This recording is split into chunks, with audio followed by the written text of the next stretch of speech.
The GDPR requires us to detect and respond to personal data breaches.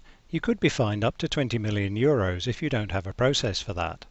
But those processes must themselves be lawful. How does that work?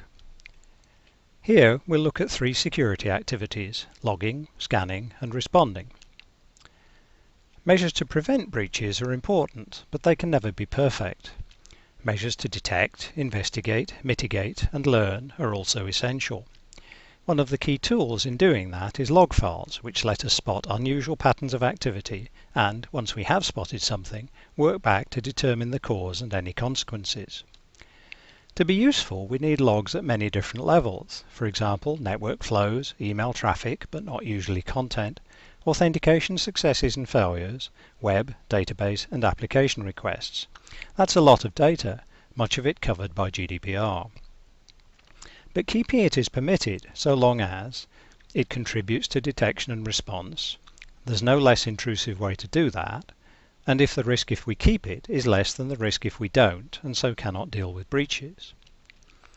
So we need to ensure we only keep the data our detection and investigation processes can actually use, we keep it secure, and we dispose of it when there's no longer significant benefit from any investigation.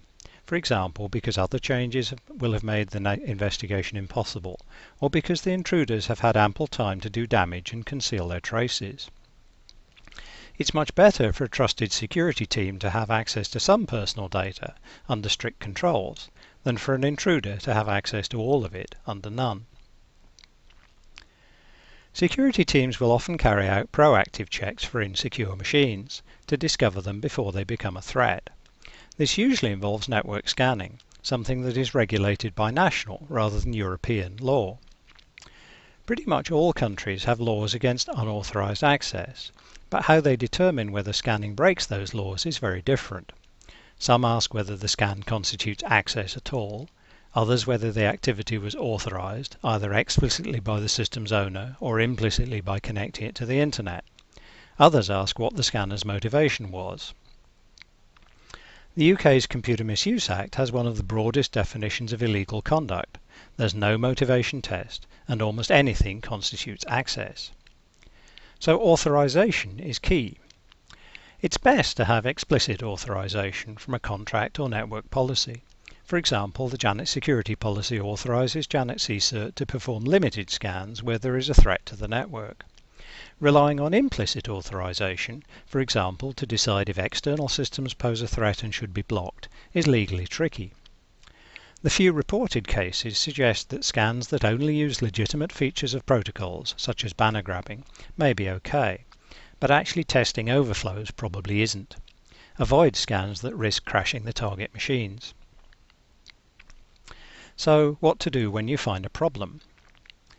When investigating a breach, you should, both from an operational and legal perspective, try to focus on malicious traffic and look at as little legitimate traffic as possible. Automation is a great help.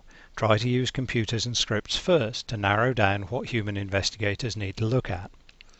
Even at the human investigation stage, try to stick with machine identifiers such as IP addresses for as long as possible, and only link those to actual humans when you're confident that they are victims in need of help.